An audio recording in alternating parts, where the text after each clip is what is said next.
तो मैं अमेरिका में था और आप जानते हैं कुछ लोगों को गुरु शब्द से बड़ी परेशानी होती है।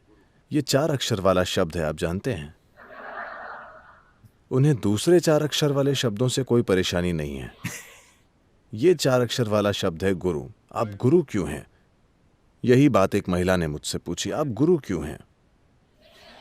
ओह,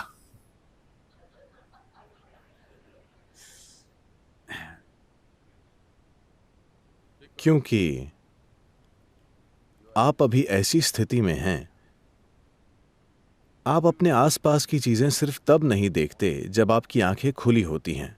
बंद आंखों में भी आपके दिमाग की कल्पना चलती रहती है ना? आपको समझना चाहिए, पलक का काम है कि अगर आप इसे बंद कर लें तो दुनिया बाहर। यही इसका मकसद है, हाँ या ना? पलक का काम है। देखिए, कैमरा में एक ढक्कन होता है।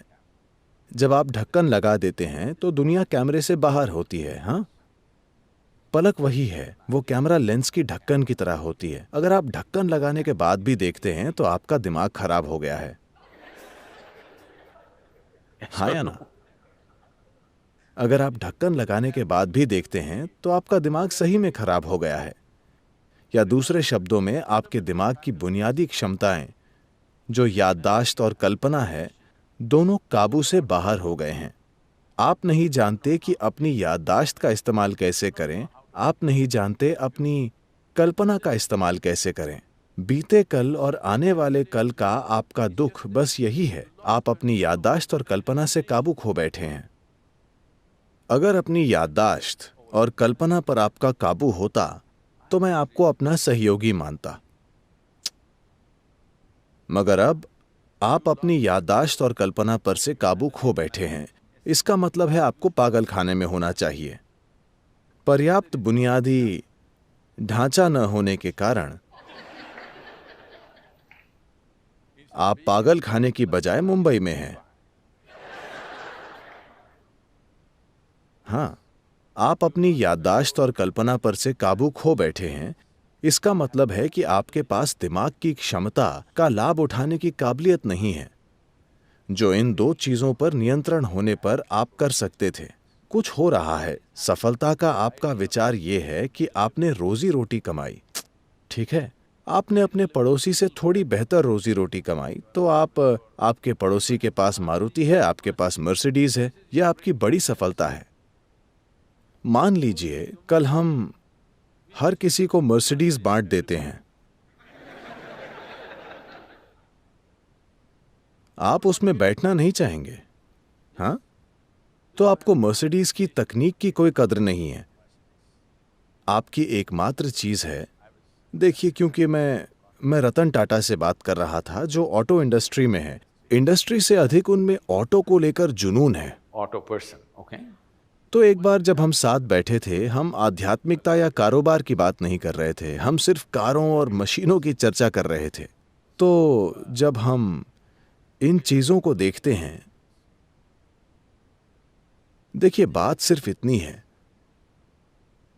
अगर आप अखबारों में कारों का विज्ञापन देखें, मैं देखता हूं, ठीक है, कोई नया मॉडल है क्या, मैं उसे देखता हूं।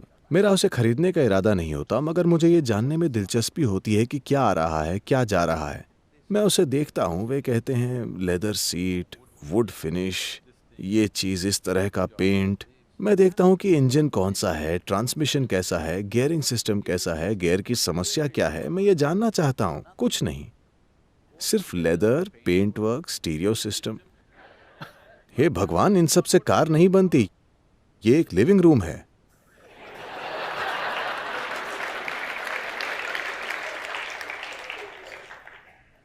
कार का मतलब है इंजन कैसा है, उसका टॉर्क कैसा है, बीएचपी कैसा है, ट्रांसमिशन कैसा है, गियरिंग कैसा है, वो कैसे चलती है, क्या करती है।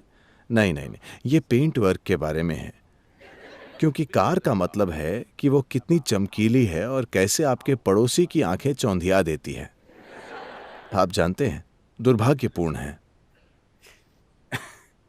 क्योंकि आपने अपना जीवन ऐसा बना लिया है कि आपके जीवन की गुणवत्ता आपके पड़ोसी की राय से तय होती है, चाहे पड़ोसी बगल के घर वाला हो या कहीं और, कोई और। किसी और की राय आपके जीवन की प्रकृति तय करती है, क्योंकि खुली आंखों और बंद आंखों से आप उसी दुनिया को देखते हैं। आपको कम से कम अपने जीवन में इतना कमाना चाहिए कि अगर आप लेंस पर ढक्कन लगाएं तो उसे बंद होना चाहिए। हाँ, आपको कुछ नहीं दिखना चाहिए। अगर आप चीजें देखते हैं मतलब आपका दिमाग खराब हो गया है। ये मत सोचिए कि आप आध्यात्मिक हो गए हैं। नहीं सदगुरु, आंखें बंद करने पे मुझे शिव दिखते हैं। आपका दिमाग सच में खराब हो गया है। आप सिर्फ पागल नहीं, आप एक धार्मिक पागल हैं।